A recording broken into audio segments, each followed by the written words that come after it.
Welcome to this UP College of Medicine Class of 1998 webinar. While the UPCM Silver Jubilarians Class 1997 are hosting most of the webinars this year, the Class of 1998 will be holding our webinars on the second and the last Thursdays of the month, unless announced otherwise.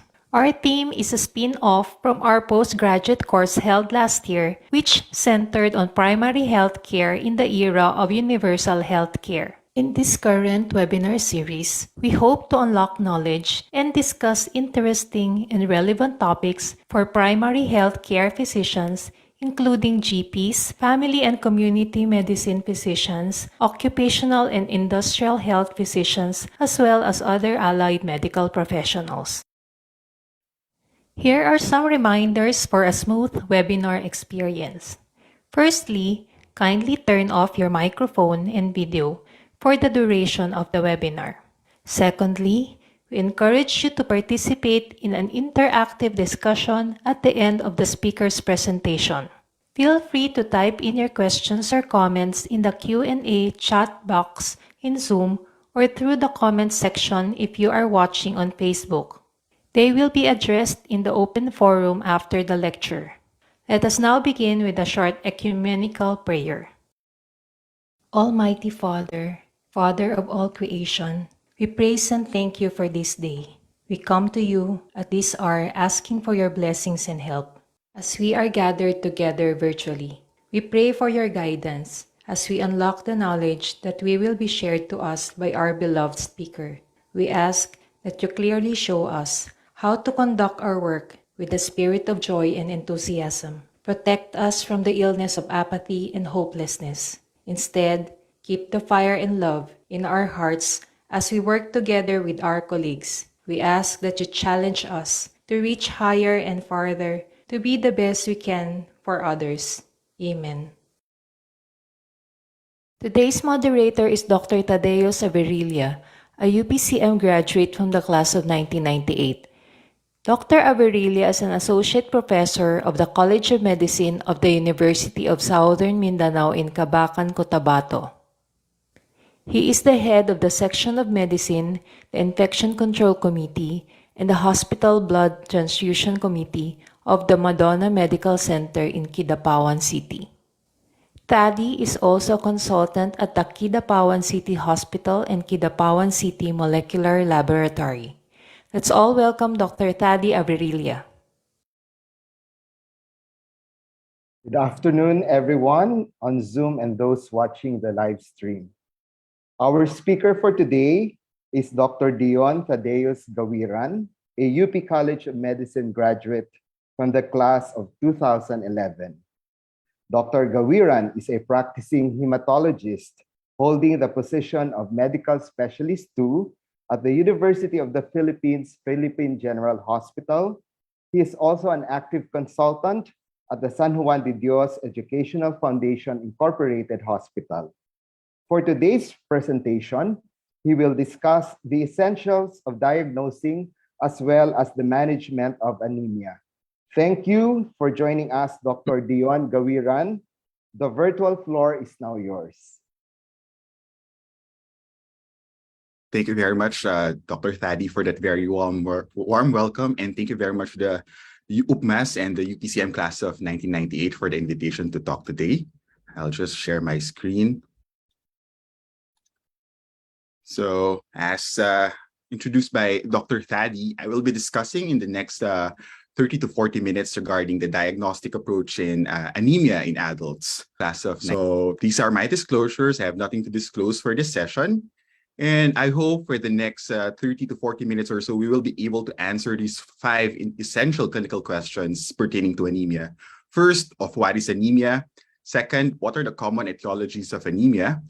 Third are, what tools can we use to easily approach a diagnosis of anemia? Number 4, what are the various approaches that we can use to actually diagnose anemia?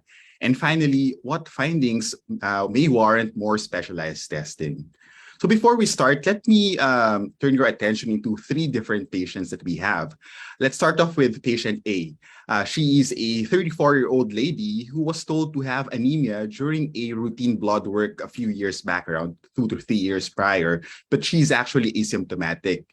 Because of this anemia, she was already being given oral iron supplements in the past and multiple times at that, but still with no response. On presentation, she's anemic with a hemoglobin of 11.8, hematocrit of 39. The RBC count is 5.0 on the upper limit of normal, but the MCV was low. WBC count and platelet counts were also normal. We will return to patient A later on as we wrap up our lecture. And I'd also like to introduce patient B. This time, he is a 45-year-old gentleman who presents at the hospital for tiredness and fatigue over the last few months. He's also otherwise healthy, but he has been having this vague abdominal discomfort and occasional dark-colored stool.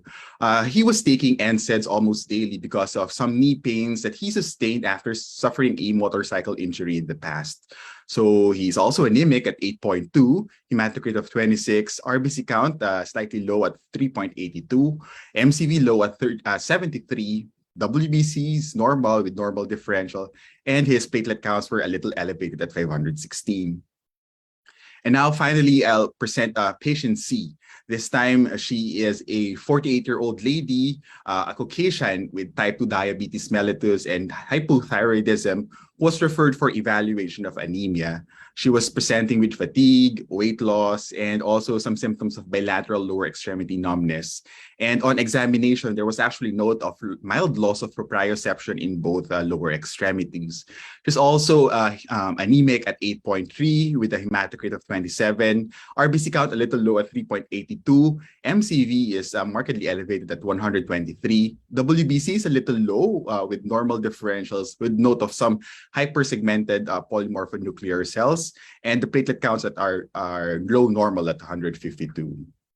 So these are our patients, and we'll try to dissect them later on as we wrap up our discussion. So let's start off with discussing the first clinical question of what is anemia. So actually, anemia is defined in clinical care as a reduction in one or more of the major red blood cell parameters or measurements, either the hemoglobin, the hematocrit, or the RBC count. But we're more used to using the hematocrit and hemoglobin. And we usually rely on the diagnosis of anemia using hemoglobin because hemoglobin is the one that is directly measured and it's more accurate. And I'll explain that later on. Now, the World Health Organization has defined anemia as a level of a hemoglobin of less than 13 grams per deciliter in adult men and less than 12 grams per deciliter for adult women. But take note that this definition of the World Health Organization, although this is the definition that we mostly use in terms of approaching our patients, these were intended initially used for the context of international nutrition studies and not initially designed to serve as actual gold standards for diagnosing anemia. For research, they actually define anemia as a reduction in the RBC mass, but that's very hard to do in clinical practice because to get the RBC mass, you need to do blood volume studies, which are not very commonly done in most centers. So most of the time, we define anemia as using the definition of the World Health Organization in men less than 13 and in women of less than 12 grams per deciliter. Now, I'd like to emphasize at this point that anemia is not the diagnosis, no? It's not the disease in itself, but only a manifestation of the disease. So if a patient is presenting with anemia, we must make it a point to identify the etiology or what is causing the anemia. Because again, it's not the disease, but only a manifestation of an underlying problem. Now, the signs and symptoms of anemia, unfortunately, can be non-specific, with exception of the symptom of pica in iron deficiency, where patients might have tendency to eat clay or ice. Actually, the cardinal signs and symptoms of your anemia result from the impairment of the oxygen delivery. As we all know, the hemoglobin is the one that carries oxygen and distributes it to the various organs. So if a patient is anemic, most often the signs and symptoms are manifestation of that reduction in the oxygen delivery. Now, the manifestations can be very mild or very severe, and the variation actually depends on the rate at which the RBC mass or the counts declines. Of course, if the anemia is acute and the patients won't have time to compensate, then they might have very significant symptoms such as feeling of tiredness, generalized weakness, the pallor, feeling of faintness, increased thirst, tachycardia, tachypnea, muscle cramps, shortness of breath, headaches, dizziness, and in the more severe cases, orthostatic hypotension and signs of cardiac ischemia.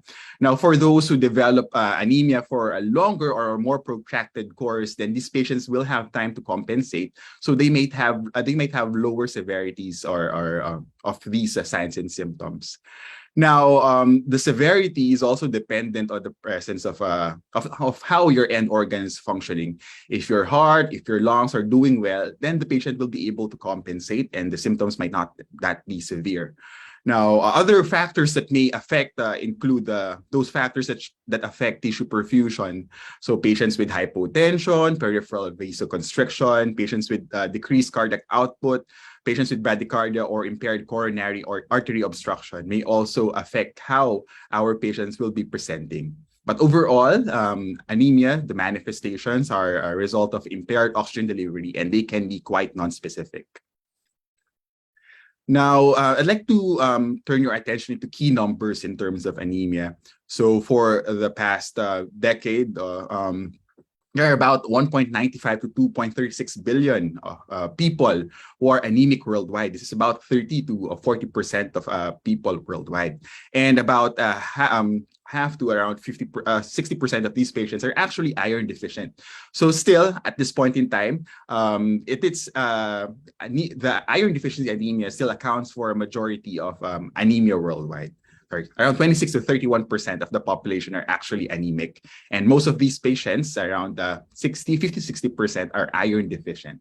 So it's still, at this point in time, it's iron deficiency anemia, which is the low-lying fruit. So that's why most of the patients, when we encounter them, most physicians will tend to gravitate towards managing them as iron deficiency anemia because this is the most common etiology anyway. But I'll show you later on how to actually approach and for us to be able to identify the problem and give the appropriate management. Now, let's answer the second question of what are the common etiologies of anemia. So broadly speaking, we can classify anemia into three different pathophysiologic mechanisms.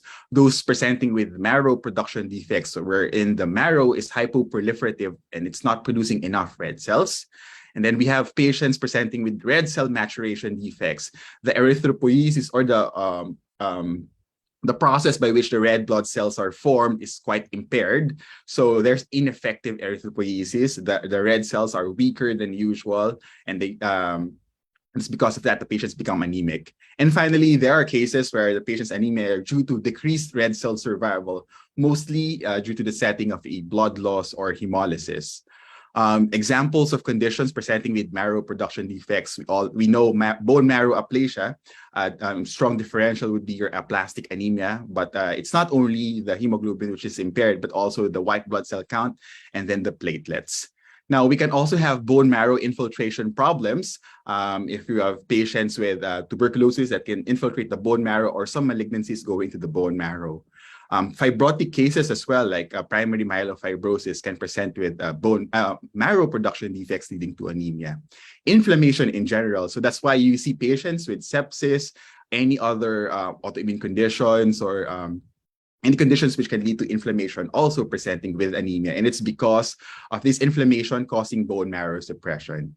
Now, metabolic defects like hypothyroidism, adrenal insufficiency, and androgen deficiency can also present with anemia because of marrow production defects. And of course, renal disease, chronic kidney disease and acute kidney injury can also present with anemia because they have impaired EPO production, and EPO production is an important signal for the bone marrow to create red blood cells, and we lose that in these conditions.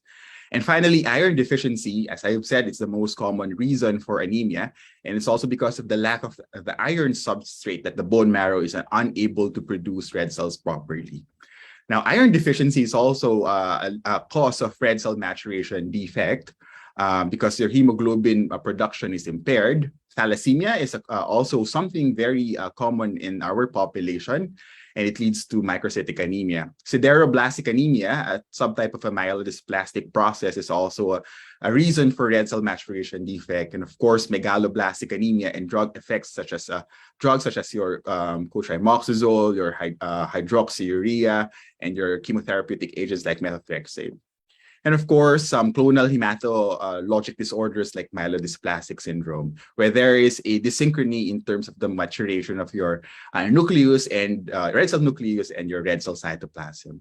Of course, for decreased red cell survival, we think of blood loss. Hemolysis causes include immune hemolysis like autoimmune hemolytic anemia, intravascular hemolysis, like in sepsis or in microangiopathic hemolytic anemia, mechanical hemolysis. So, even our athletes, they can have hemolysis because of mechanical hemolysis. We call it March hemolysis when extreme runners, when the red blood cells traverse the vasculature in the feet because of the amount of pressure that is produced by running, that actually causes some mechanical hemolysis of red cells. Other causes of mechanical hemolysis include the destruction of your red cells because of flail heart valves. Of course, metabolic deficiencies like G6PD deficiency, pyruvate kinase deficiency can also lead to decreased rates of survival, and membrane defects, and of course, our hemoglobinopathies.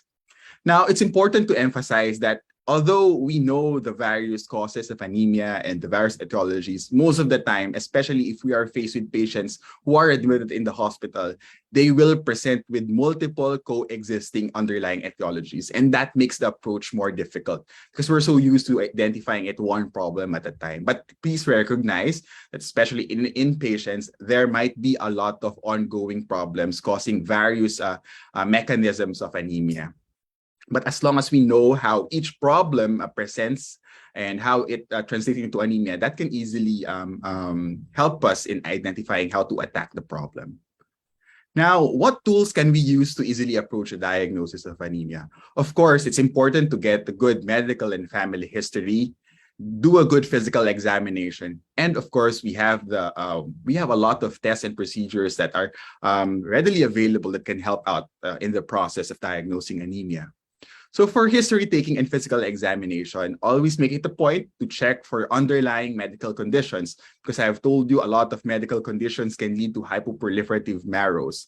And please check for intake of medications that can affect the metabolism or the production of DNA synthesis like that. And these can actually lead to some ineffective erythropoiesis. So please check underlying medical conditions and intake of medications. Always check for family history of anemia. Check if their family relatives were previously diagnosed to be anemic as well, and whether these relatives also had history of blood transfusions in the past, because conditions like thalassemia and sickle cell anemia are congenital in nature.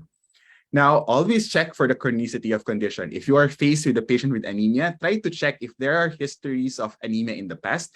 Ask them if they have access to previous CBC results and try to compare if the anemia has been present in the for so long already or just something acute. No, because again, congenital conditions tend to present chronically versus acute conditions, which can be from a varied reasons. Now, always check also the rapidity at which symptoms develop because this will guide you on how to be more aggressive in terms of diagnosis and treatment of your patients. And I have mentioned a while ago the factors affecting how severe a patients can present in terms of the anemia. And of course, check for presence of clues pointing to specific etiologies. Check their diet, whether these patients are vegan, because patients who are taking a vegan diet generally lack vitamin B12 and they can have megaloblastic anemia. Also check if they are eating a lot of cereals, which are rich in phytates, which can impair iron absorption. Check for history of travel because they may have acquired parasitic infections that can lead to anemia. Now also check for infections and signs and symptoms that would suggest hemolysis like dark urine, jaundice, history of gallstones, or anemia that presents with certain food or drug exposures like fava beans or exposure to naphthalene balls, which we see in patients with G6PD deficiency. And also check for signs and symptoms that suggest kidney or liver disease or some hypersplenism. So these are the important things to consider when taking your history and you're doing your physical examination. Now, what diagnostic tests are actually important in arriving at a diagnosis? Of course, we have access to the complete blood count, and that's a very, very important tool. And for the next slides, we'll try to dissect the complete blood count and see how well it will be able to serve its purpose and help us in diagnosing anemia. So let's start off with hemoglobin. I've told you a while ago that using automated hematology analyzers, it's a directly measured red cell parameter. And it's because of that it tends to be more accurate when you compare it to your hematocrit. That's why we tend to use the hemoglobin as the parameter by which we judge anemia. Now, hemoglobin varies with age and gender, but we usually use the cutoff of 13 for males and 12 for females, and that applies for all adults already. Now, it's usually expressed as grams per deciliter or grams per liter. Your hemoglobin and your hematocrit usually decrease in parallel in most other causes. And when you try to compute, usually your hematocrit, when you divide it by hemoglobin, they have a ratio of 3. But this is not seen in all cases, as some conditions like severe intravascular hemolysis, Clostridium perfringens infections, that there will be a disparity in terms of your hematocrit and hemoglobin. And it's primarily due to severe presence of a hemoglobinuria or hemoglobinemia in these patients. Now, the next parameter is your hematocrit. Your hematocrit is defined as the packed red cell volume. It's the percentage or the fraction of blood volume that is actually occupied by RBCs. Now, in the automated hematology analyzers, it's just derived from your RBC count and MCV. And you can actually calculate it by multiplying your RBC count by your mean cell volume, and you divide it by 10. So that's your hematocrit. And I'd like to bring into your attention the RBC count, a parameter that we usually ignore in terms of when we try to check our CBCs. Your RBC count, like your white blood cell count, it measures the number of RBCs contained in a specified volume of blood, and it's presented as millions of cells per microliter of whole blood. And I'll show you later on that actually the RBC count is a very important tool. But generally, if you see an anemic patient with a high RBC count, then think of thalassemia as your primary differential already. And I'll show you how to actually apply RBC counts later on. Now, next, we have MCV, or your mean corpuscular volume, something very, very important in terms of morphologic classification of anemia. It's the average volume or size of your red cells, and it's also a direct measurement of automated analyzers. And it's important to classify anemia. Most of the diagnostic laboratories will already report MCVs, but if they do not, you can easily compute it by dividing your hematocrit times 10 by your RBC count. If you don't want to memorize, you can actually check MCV or type MCV calculators in Google, and we have online calculators which can do this for you. So this is very important because it will help you out in the process of identifying the etiology. Now, MCH, or your mean corpuscular hemoglobin, is the average hemoglobin content in a red blood cell. Now, a low MCH typically responds to hypochromia, or the enlargement of your central pallor in your RBCs. And it can actually calculate it by multiplying this time your hemoglobin by 10 and dividing it by your RBC count. And we use that to say if your patient is hypochromic or normochromic. Now, we also have MCHC, or the mean corpuscular hemoglobin concentration, which corresponds to the average hemoglobin concentration per red cell. But clinically, it has limited use. It's primarily used for quality control purposes, and it's calculated using this formula. But sometimes a very high MCHC typically reflects spherocytosis, conditions such as autoimmune hemolysis, where patients will present with severe spherocytosis, or hereditary spherocytosis, or in cases of RBC agglutination. So these are the only conditions where you will see high MCHC and when it becomes clinically relevant. Now, there is RDW, or the red cell distribution width, and it measures the variation in the sizes of your red cells. We call it morphologically as anisocytosis. Now, it's important because right now, it's also a prognostic factor in various conditions like malignancies, like heart conditions, MI, heart failure, and it's calculated using this formula. Now, your reticulocyte count, this is not part of the typical CBC, but please request it when you're working up a patient for anemia. And your reticulocyte counts, your reticulocytes are actually your immature red cells. They are the direct precursors before your mature red cells. And they are called reticulocytes because they still have residual RNA. In the typical PBSs where we do right gem-share stain, they present as these types of cells, slightly larger cells, and they have some basophilic stippling. But if you use supervital staining like methylene blue, you will be able to show this residual RNAs. Now, your reticulocytes, they actually reflect the rate at which your bone marrow is able to produce your red cells. And it's also a very important tool that we can use to diagnose anemia. In the steady state, about 1 to 2% of your circulating red cells are reticulocytes, and they replace the 1% of mature red cells that die every day. So that is the reason why why there is homeostasis. No, absolute reticulocyte count. You usually multiply the one report in the laboratories by 100 or 1,000, depending on the lab, and the normal range is around 25 to 100 per microliters. Now, in anemic patients, your bone marrow will be able to adapt as much as 5 times or 6 to 7 times in children. No? So that's why in anemia, your reticulocyte count should increase by at least 4 to 5 times if the bone marrow is able to compensate for the anemia. Now, you will see here in this graph that the lifespan of your, so usually your reticulocytes, they exist in the body for 4 to 4.5 days. But normally, they will be thrown out or thrown into the peripheral blood for 1 day before they mature into mature red cells already. So we actually adjust the reticulocyte count and we compute for the reticulocyte production index. It's important to do this because we have to adjust the reticulocyte count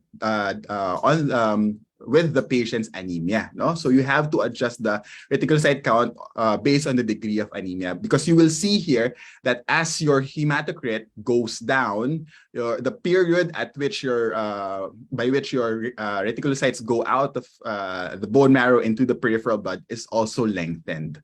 You will see here, and you will use that later on to compute for the reticulocyte production index. So to calculate your RPI, you just divide your patient's hematocrit by 45, the normal hematocrit, and you multiply it by reticulocyte count. And this value is divided by your maturation factor, and the maturation factor is the number of days when the length of time that your reticulocytes spend in the peripheral circulation. If you have difficulty in memorizing the maturation factor, depending on the hematocrit, you can just use a value of 2. Okay, so you compute for your RPI by dividing your hematocrit by 45 and multiply it by reticulocyte count and dividing it all by your maturation factor, which is usually 2. Now, the normal RPI is around 2 to 2.5%. Anything more than that is hyperproliferative or normoproliferative, and some values less than that are hypoproliferative states. Now, an important tool, of course, is the PBS. Unfortunately, even though that we can always request for this, some of the institutions may not have access to quick turnaround results for the peripheral blood smear. But you will see here that there are morphologic changes in red cells and other cell lines with various conditions. And various morphologies are associated with various etiologies. You see here, you see spherocytes in patients with immune hemolytic anemia or hereditary spherocytosis, and even in Clostridium perfringens septicemia. You see elliptocytes in iron deficiency, also in thalassemia, teardrop cells in myofibrosis, and even in severe iron deficiency. Schistocytes, when we see a lot of schistocytes, that's very scary because that can point to TTP or thrombotic thrombocytopenic purpura, or even in severe gram-negative bacteremia. Echinocytes or Burr cells, we see that in uremia or renal failure. But for patients who are transfused red cells, which are in the laboratories or blood bank for a longer period of time, they can present it because it's a common in vitro storage defect. Your acanthocytes or your spur cells are seen in spursal anemia, post-splenectomy states. We see target cells in iron deficiency and thalassemia, and of course, your stomatocytes in alcoholism. That's why it's also important to review your PBS. And it's not enough that the laboratory will tell you that there is an isocytosis. They must tell you what these different morphologies are, because that's going to be more clinically useful. Also, we do directed testing, kidney test, liver and thyroid function. We check for in terms of iron testing, we check for serum ferritin, iron, and TIBC, of course. We use the iron and TIBC to compute for the transferrin saturation. So that's iron over TIBC times 100. And a normal TSAT is around 20 to 50%. So if you have a patient with a low ferritin, less than 100, and the low TSAT of less than 20%, that corresponds to iron deficiency. Of course, to check for hemolysis, you request for LDH. It's elevated. There is indirect hyperbilirubinemia. You have low haptoglobin. And if there is autoimmune hemolysis, your direct Coombs or DAT will also be positive. Of course, we do our BMAs for those patients that we are suspecting a problem in bone marrow status and function. Now, taking all of these together, what are the various approaches to diagnosing anemia? So we can use 3 approaches. First, we can use how the patients present, the clinical presentation in itself. We can also use the morphologic classification or use the reticulocyte count and check for the marrow response to anemia. So first off, using the clinical presentation, of course, if you have a patient who is having ongoing blood loss, it's easy to say that the anemia is coming from the blood loss. But again, for acutely bleeding patients, you might not be able to see the anemia until about 36 to 48 hours when there's already the redistribution of the fluid in the body, no? And after volume resuscitation. Of course, for patients with family history of anemia, you think of thalassemia. For patients with lifelong anemia or chronic anemia, think of chronic anemias like thalassemia and hemolytic disorders like G6PD deficiency. If a patient with anemia is premenopausal, we think of iron deficiency anemia as a primary factor, especially if they're having menorrhagia. Now, for older adults, 1/3 of these patients will present with nutritional deficiencies. 1/3 will present with anemia of inflammation brought about by organ dysfunctions like CKDs and other causes of anemia of inflammation. And 1/3 will present with clonal or primary hematopoietic disorders like myelodysplastic syndrome and multiple myeloma. Malabsorption or malnutrition for patients who underwent GI surgeries, those who are anorexic or bulimic, may also present with, of course, with anemia. Usually it's iron deficiency or folic or vitamin B12 deficiencies, or for patients who have been taking a lot of zinc or has been using dentures which contain zinc, these patients can present with copper deficiency, and copper deficiency also presents with anemia. Of course, patients with underlying systemic illnesses like CKD, hypothyroidism, androgen deficiency, that will be also very important for us to clinch the etiology. Now, in terms of morphologic classification, we use the MCV. An MCV of less than 80 corresponds to microcytosis and usually points to cellular hemoglobin synthetic defects. An MCV of more than 100 points to asynchronous maturation of your nuclear chromatin and your cytoplasm. And then we have normocytic anemia, which can be caused by various causes. Now, microcytic anemia, most common etiology is iron deficiency, both true and functional. Hemoglobinopathies like thalassemia, hemoglobin C, and hemoglobin E, and the conditions causing decreased heme synthesis like congenital sideroblastic anemia and your lead poisoning. And we use the mnemonic TAILS. These are the conditions which can cause microcytic anemia: thalassemia, anemia of inflammation, if they are very severe, iron deficiency, lead poisoning, and sideroblastic anemia, and that simplifies the process.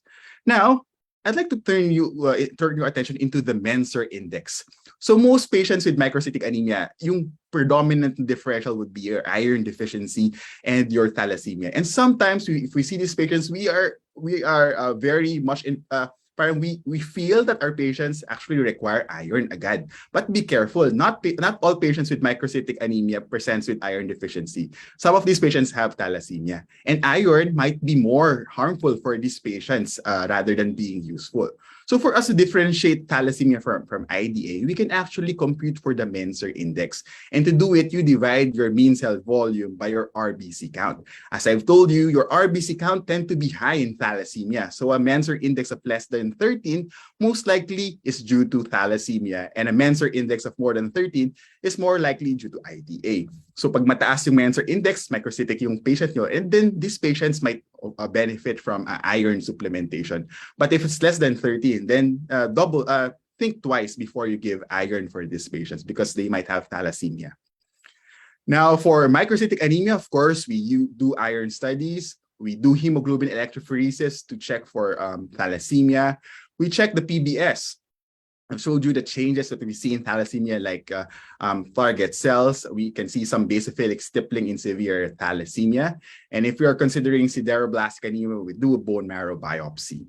Now, for macrocytic anemia, most common reason, these are patients with megaloblastoid maturation. When we say megaloblastoid, there's asynchronous maturation of your nucleus and your cytoplasm expansion. So causes include the megaloblastic anemia from folic and vitamin B12 deficiency, copper deficiency, especially if patients have zinc-containing substances in their dentures, bone marrow failure states like myelodysplastic syndrome and aplastic anemia, and drugs that interfere with your DNA synthesis like hydroxyurea and methotrexate. And of course, patients, of course, that can present with extra membranes, no? These conditions like liver disease, excessive alcohol intake, hypothyroidism, and stomatocytosis, these patients can have extra RBC membranes. So their red cells, they tend to be macrocytotic. Of course, as I've told you, if you saw the picture a while ago, your reticulocytes are larger than usual. So these patients presenting with reticulocytosis presents with high MCV. And this can be from hemolysis, bleeding. When a patient presents with IDA and you correct the IDA, the initial process of repletion can present with reticulocytosis. And patients who are recovering from bone marrow suppression because of inflammation can also present with reticulocytosis. Now, for patients with macrocytic anemia, it's important to request for your vitamin B12 levels and folate levels.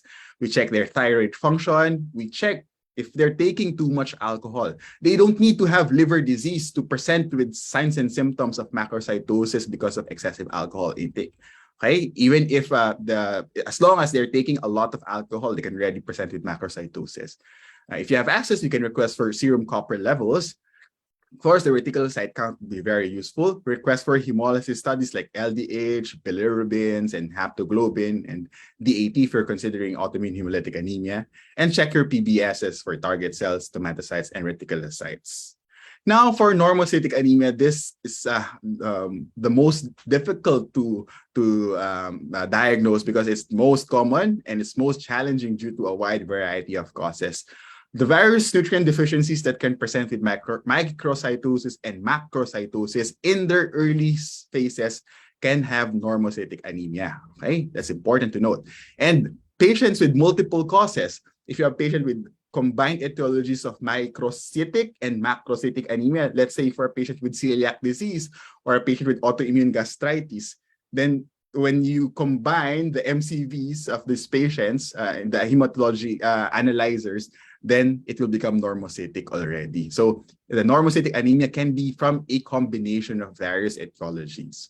Anemia of inflammation is a common cause of normocytic anemia. Conditions like CKD, heart failure, endocrinopathies like hypothyroidism, androgen deficiency or adrenal insufficiency, especially as this anemia can be masked by volume contraction.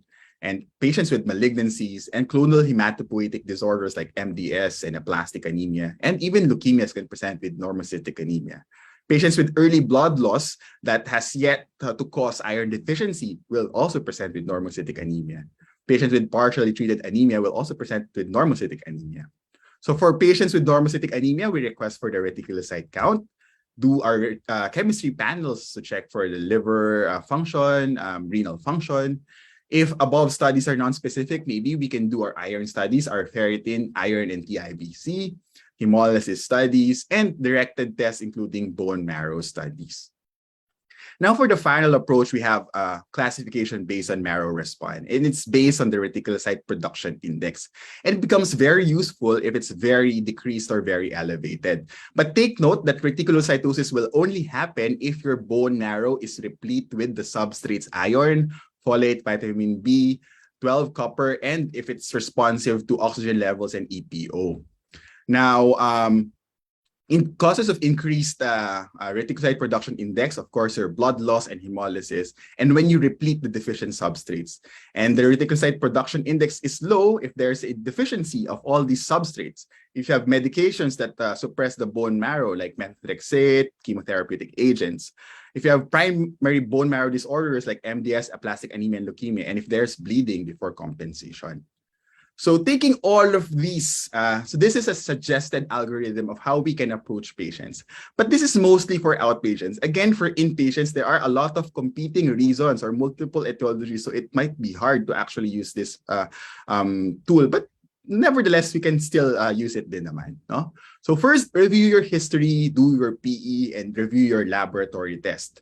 If there is a distinct clinical presentation like blood loss, a premenopausal woman, you can do directed testing based on the clinical presentation. Of course, you will request for your CBC and your reticulocyte count, and you compute for your RPI. If it's less than 2.5, you check the MCV. If it's normal, then likely the process causing the anemia is a hypoproliferative process.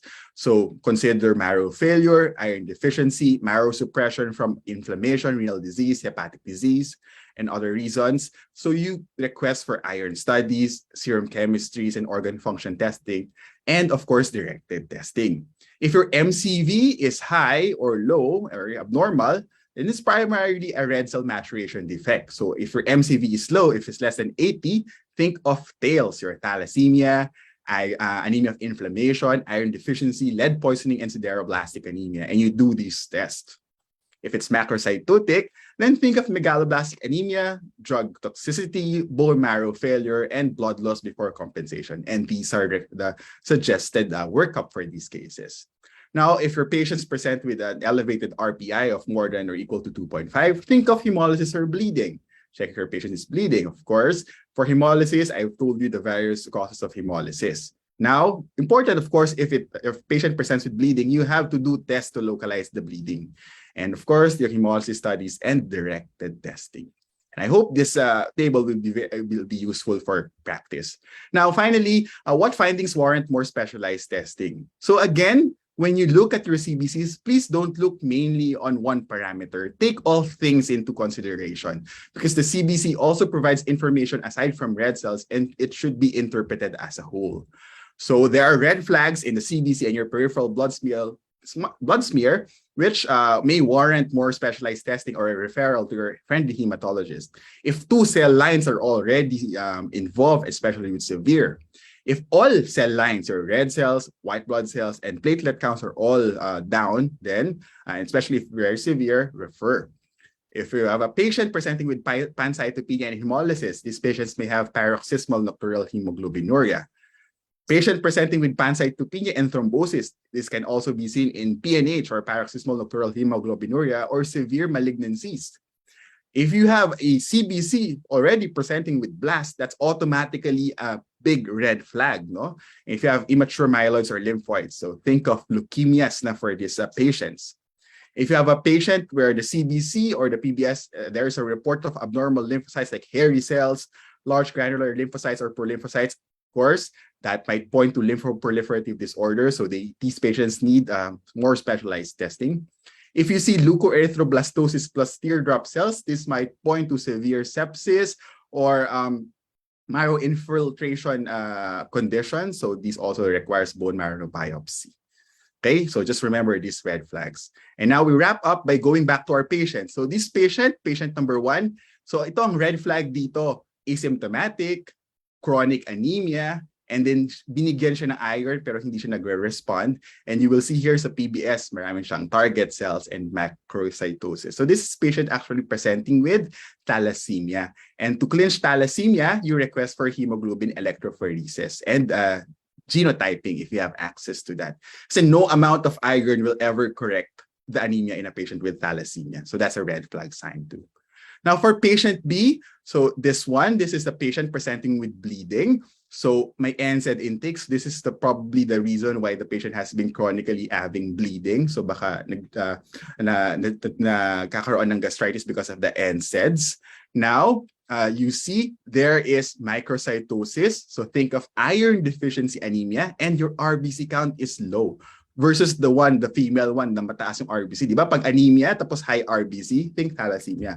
Pero pag low RBC, and when you compute for the Menser index for this patient, this is probably going to be high, no more than 13. And patients with IDA actually present with reactive thrombocytosis. So that's another clue that we can use to diagnose IDA. And you will see here, microcytotic yung red cells kasi ang usual na normal size ng red cells ay same as the nucleus of a lymphocyte. So they're smaller now and they have larger central pallor. Usually dapat half lang ng diameter yung central pallor. And you see elliptocytes as well. So this is iron deficiency anemia. Of course, to clinch it, you request for serum ferritin, which is usually less than 100 or less than 50.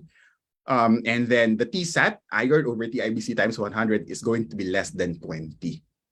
Now for this patient, Caucasian, type 2 DM, hypothyroidism. So mga red flags yan for some autoimmune conditions. Tapos may signs of anemia and bilateral lower extremity numbness. Bababa RBC count, pero macrocytosis. So think of megaloblastoid maturation. As true enough, there's hypersegmented PMNs like this. And your platelets are a little low. So this is a patient with pernicious anemia presenting with vitamin B12 deficiency. So you test for vitamin B12 deficiency. If you have access, you can do your anti-islet cell antibodies or anti-parietal cell antibodies or anti-IF antibodies to clinch the diagnosis of pernicious anemia. So we've been able to discuss what is anemia, the common etiologies, and the approaches or the diagnostic tools that we can use, and the various approaches to diagnosing anemia, and those findings which warrant more specialized testing. So I hope that everyone learned during the past few minutes. Thank you very much. These are my references. If you have questions, I'll be happy to answer them later on. Thank you. So thank you very much, Dr. Dion, for your very comprehensive lecture and presentation. I'm sure our more than 508 Zoom attendees, as well as 201 attendees in Facebook, learned a lot this afternoon. So as we begin our open forum, we want to thank our sponsor, MedInfinity, who helped make this webinar possible. So there's a comment, not a question, here in the chat box for Dr. Dion. The speaker is not good, but he's very, very good. May pambawi pala. He goes back to basics, which is what an old obstetrician gynecologist who has been away from med school precisely needs. So his speed in lecturing, his slides have all been made simple and easy to get, and he showed mastery of the subject matter. So thank you so much, UP College of Medicine, her alma mater, and batch 98. More power and keep safe, everyone. So thank you again, Dr. Gawiran. And for our audience there, if you have questions, please feel free to type in the chat box or in the Facebook Messenger.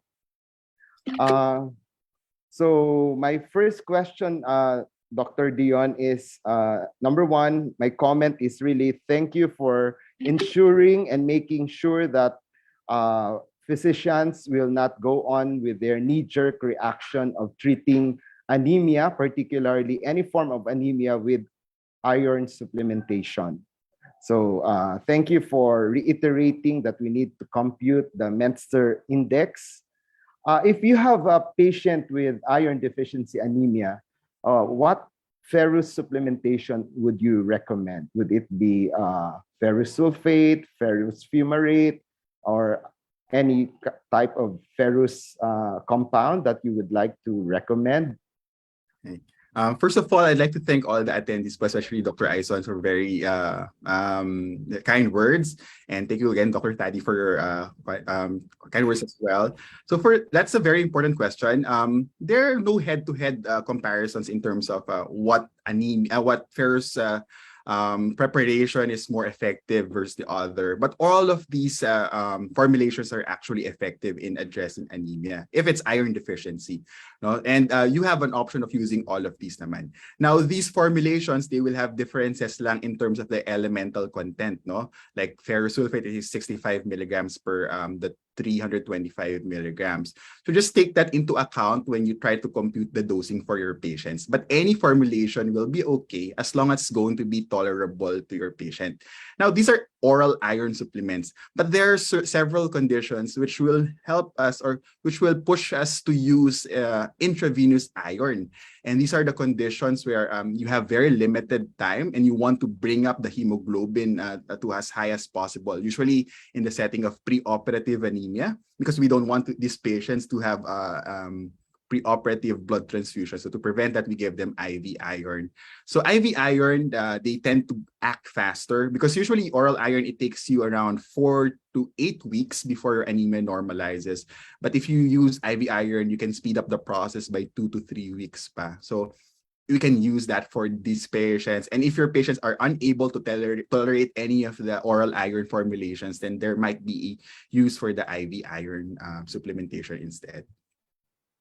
Okay, thank you, Dr. Dion. Is it safe to give ferrous or any iron preparation, even if the hematocrit or hemoglobin is normal?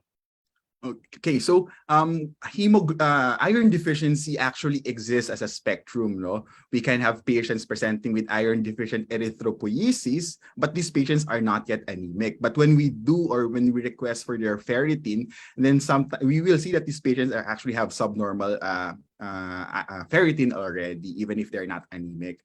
So these patients will also benefit from iron supplementation because we can prevent them from displaying the typical signs and symptoms of anemia. So it's generally safe for these patients as long as the laboratories are really pointing towards iron deficiency. But just be careful lang po that ferritin is actually sometimes very hard to use in cases where your patient is toxic, there's inflammation, because ferritin is an acute phase reactant and it can go higher in patients with inflammation. That's why sometimes we use the cutoff of ferritin of 100 and a T-set of less than 20 for us to say na the patient really iron deficient. But it can be safe naman, no? As long as really iron deficient yung patient and not other etiologies. Okay, I'll take this opportunity to ask you a question, Dr. Dion. As a practicing internist, patients are referred to me for massive transfusion. So is it still routine to give IV calcium gluconate to address transfusion-induced hypocalcemia? What's the recommendation? Okay, that's a very important question, Dr. Taddy, no? So in that setting, for massive transfusion protocols, because you're giving the blood transfusions at a rapid rate and you use a lot of red cell units, so that's one of the exceptions where we actually use calcium gluconate supplementation, no? Because your red cell units, they contain acid citrate dextrose that can chelate the calcium of your patients. And hypocalcemia can be very dangerous for patients who are undergoing massive transfusion. So we can give that for these patients. But for the other patients where you transfuse 1 to 2 units of packed RBCs per day, or kahit pa 4 units pa pinibigay per day, as long as they're spaced out and they're not given within an hour or within 4 hours, then there might not be a use or a benefit for that calcium gluconate. Just take note, it's also dangerous, no? Some patients, we do get to see some patients that are developing reactions because of that IV calcium gluconate. So it's not something routine that needs to be done. Check if you're giving transfusions at a very fast rate, and that's the time that you might consider giving calcium gluconate. But for the rest, there's probably not going to be any much benefit. Okay, thank you. Is it advisable to take iron with vitamin C plus zinc? Okay, that's also a very important question po, because vitamin C can actually improve the absorption of iron. But there are studies showing like cost-benefit studies or cost-effectiveness studies, which says that technically you can just give iron by itself and not give vitamin C naman. But if your patients are okay, or they are actually encouraged or they're motivated to take vitamin C, then there really is no problem with that. But just don't give too much vitamin C then, because that increases the risk of kidney stones. And when you give iron, very, very important po, when you give iron, you have to give it with an empty stomach. Otherwise, it's not going to get absorbed. It's just going to be wasted. And actually, there are newer studies right now showing that supplementation of iron of just once a day is as effective, if not more effective pa, than giving it 3 times a day. Because when you give a lot of iron, you actually increase the hepcidin then. And hepcidin is a negative regulator and it decreases the absorption of iron. So parang counterintuitively, if you give more doses of iron, hindi na siya na-absorb. So right now, people are using iron more sparingly, like once a day, or give 2 capsules every other day. So, and we have studies showing its efficacy in premenopausal women with iron deficiency. But we have yet to see studies displaying this benefit for the typical outright IDA patients that we see. Okay, I think that's all the questions that we have for Dr. Dion Gawiran. So thank you again, Dr. Dion. We are very grateful for your time and expertise, and we would like to present you with this certificate of appreciation. So class 1998 would also like to thank those who helped make this webinar possible, the UP Information Management Service for the technical support, UP College of Medicine class of 1997 for allowing our class to hold this webinar this year, and Med Infinity for sponsoring today's webinar. We invite all our viewers to join the next webinar, which will be about screening and detecting breast cancer, as October is Breast Cancer Awareness Month. Our expert speaker will be Dr. Albin Basa, my classmate from UP College of Medicine batch 1998 and head of the breast cancer of the Asian Hospital and Medical Center. The webinar will be held on October 27, also at 12 noon. You can use the same Zoom URL to register in advance. We now invite everyone to answer the evaluation form, which you can access through the QR code. We will also post the URL in the chat box now. You will be able to receive your attendance certificate only after answering the evaluation form. Kindly expect our email in a few days. Please ensure that the name you enter in the form is the name format that you want to appear in your certificate. So see you next time as we continue to unlock knowledge for primary care workers and allied medical professionals. Thank you, everyone. Daghang salamat and stay safe. Bye-bye.